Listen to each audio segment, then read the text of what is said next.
नमस्कार, Shivalik online classes में आपका बहुत-बहुत स्वागत है। आज 12 दिसंबर 2020 को मॉर्निंग सेशन में हुआ है एचपी टेट टीजीटी आर्ट्स का। तो उसका जो जीके पोर्शन है वो हम अपलोड कर चुके हैं। आप हमारी प्लेलिस्ट में जाके उसे चेक कर सकते हैं। इस वीडियो में हम उस एग्ज़ाम का जो इंग्लिश सेक्शन है वो डिस्कस करने जा रहे हैं। तो चलिए शुरुआत करते हैं।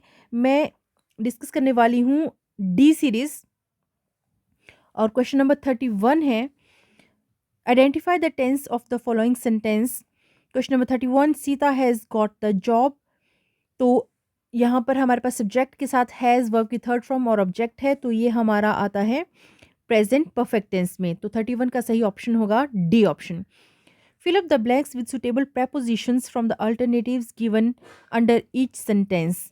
preposition ऐड करनी है। क्वेश्चन नंबर 32 है there is no limit to the wants of man. तो सही जवाब है B option 2। Question number 33 most of the family members dissented from the suggestions he made. Option number B होगा सही जवाब। क्वेश्चन नंबर 34 है on seeing a robber he at once reached to his pistol in his pocket. Option number A है सही जवाब। अगला सवाल है select the correct verb form. Question number 35 she has been working. Option B verb की first form के साथ ING. She has been working since morning. Question number 36 they go to school by bus. Option D सही जवाब होगा क्योंकि जब repeated action हो रहा है तो वो हम प्रेजेंट टेंस में लिखते हैं। आगे choose the correct alternative out of 4 options to fill in the blank. Question number 37 है man is essentially a social animal and tends to associate with other। सामाजिक प्राणी है इंसान जो कोशिश करता है कि दूसरे लोगों के साथ मेल मिलाप रखे। क्वेश्चन नंबर 38 है some animals have unique characteristics that allow them to survive in extreme weather condition। जैसे कि एक ऊंट के पास हम्प उसका करेक्टरिस्टिक्स है गर्मी सहन करने के लिए, और एक पोलर बेयर के पास उसकी जो फर है या फिर उसका जो फैट है वो करेक्टरिस्टिक्स है उसके पास। तो ऑप्शन ए है 38 क्वेश्चन का सही जवाब। नेक्स्ट है question number 39 each question has 3 sentences A, B and C option। Choose the most suitable sentence in accordance with correct use of tense। Select D if none is correct। तो हमें यहाँ पर suitable sentence in accordance with correct use of tense choose करना है। तो 39 में first option है I have received your letter this morning। I had received your letter this morning। I received your letter this morning। तो C option होगा सही जवाब। Question number 40 के ऑप्शन देखते हैं। पहली ऑप्शन है a why are you cooking food today. Why do you cook today गलत जवाब है। और सी है why have you been cooking food today, ये भी गलत है। तो 40 का जो सही ऑप्शन है वो है a why are you cooking food today. देखिए यहाँ पे कैसे पहचानेंगे टुडे है यानी कि आपके पास पर्टिकुलर टाइम दिया गया है, पर्टिकुलर टाइम दिया गया है तो यहाँ पे दो टाइम स्पेंस में ये होता है, तो ये दो ऑप्शन हमारे हो जाएंगे गलत। नेक्स्ट है out of the 4 alternatives choose the one which can be substituted for the given word sentences।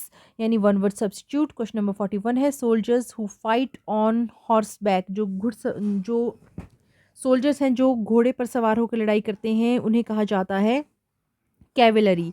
तो ऑप्शन सी है हमारा सही जवाब। क्वेश्चन नंबर 42 है the practice of having many wifes कहा जाता है पॉलीगैमी। बहुत ज़रूरी सवाल है, अक्सर एग्जाम में आता रहता है। A person who abstains completely from alcoholic drinks is T toddler, ये भी बहुत पूछा जाता है एग्जाम में। क्वेश्चन नंबर 44 है property inherited from one's father और एंसेस्टर्स को कहा जाता है पैट्रीमनी। 44 का बी ऑप्शन।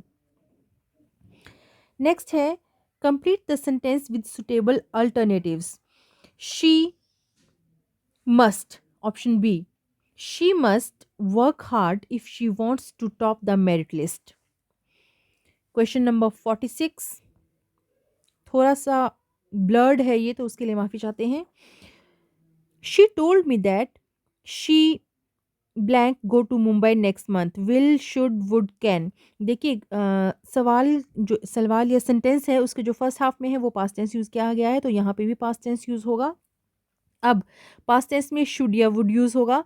अब शेल यानी शेल शुड ये हम आईवी के साथ लगाते हैं, तो यहाँ पे क्या आएगा हमारा शी वुड, सी ऑप्शन सही होगा। 47 he went there so that he might borrow money, क्योंकि चांसेस 50-50 हैं कि उसे मिल भी सकता है नहीं भी मिल सकता है, तो हम यूज़ करते हैं जब जहाँ पर चांसेस हो माइट। नेक्स्ट है choose the word opposite in meaning to the word given. Opposite यानी एंटोनिम्स बताने हैं हमें। पहला है 48 क्वेश्चन स्पूरियस, जिसका अर्थ होता है फेक, जो ऑथेंटिक ना हो, जेन्युइन ना हो, तो उसका अपोजिट क्या होगा? जेन्युइन भी होगा, ऑथेंटिक भी होगा, रियल भी होगा, यानी कि ऑल ऑफ द अबव है सही ऑप्शन, डी ऑप्शन। नेक्स्ट है सिसेशन, उसका अर्थ होता है अंत, किसी काम का या किसी चीज़ का अंत होना, तो शुरुआत के लिए जो वर्ड यानी कि जो एंटोनिम होगा सेशन का वो होगा commencement, A option. Question number 50 है कर्ब। कर्ब का अर्थ होता है नियंत्रण, रिस्ट्रेन का अर्थ भी होता है नियंत्रण, तो उसका जो नियर बाय एंटोनिम है वो होगा हमारा अलाउ। नेक्स्ट ऑप्शन है नेक्स्ट क्वेश्चन है fill in the blanks choosing the correct words from the given four option. We should not adopt foul means to achieve success, तो स्पेलिंग्स है यहाँ पर करेक्ट स्पेलिंग, तो इसका जो सही ऑप्शन होगा फाउल का सही स्पेलिंग है फाउल की FOUL, तो बी ऑप्शन है आपकी सही। The earth is not stationary it revolves, तो स्टेशनरी की जो सही स्पेलिंग है वो है A option, STATIONARY। In the following sentences, a word phrase is written in bold. For each bold part, four word phrases are listed below each sentence. Choose the word nearest in the meaning to be bold part. Synonym पूछे गए हैं यहाँ पे. He is so garrulous that all sober people avoid his company. Garrulous का मतलब होता है जो बातूनी होता है, तो सही ऑप्शन कौन सा होगा? Talkative, बातूनी, बी ऑप्शन, 53 का B option. Question number 54. The collector has yet not relinquished his charge. Relinquished का मतलब होता है त्याग देना, छोड़ना, तो उसका जो सिनोनिम होगा वो होगा renounce, D option. Question number 55. Businessmen who lack acumen cannot be expected to be very successful. Acumen का मतलब होता है कुशाग्रता, तो इसका जो सिनोनिम होगा वो होगा sharpness, B option. Use the most suitable form of infinitive gerund in the following sentence. तो क्वेश्चन नंबर 56 है today everyone wishes to earn, option B money quickly, today everyone wishes to earn money quickly. 57 he is rich today but he seems to be poor in the past, option A.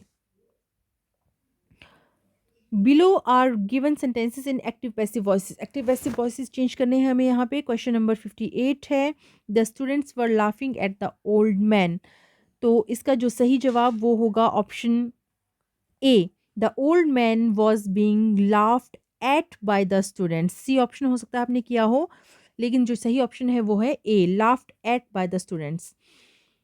Question number 59 है the shopkeeper lowered the prices, तो सही जवाब है the prices were lowered by the shopkeeper, यानी option B.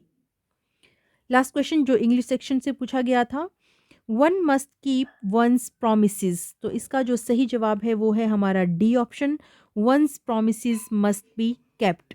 तो ये सवाल थे जो आज टेट के एग्ज़ाम में इंग्लिश सेक्शन से पूछे गए थे।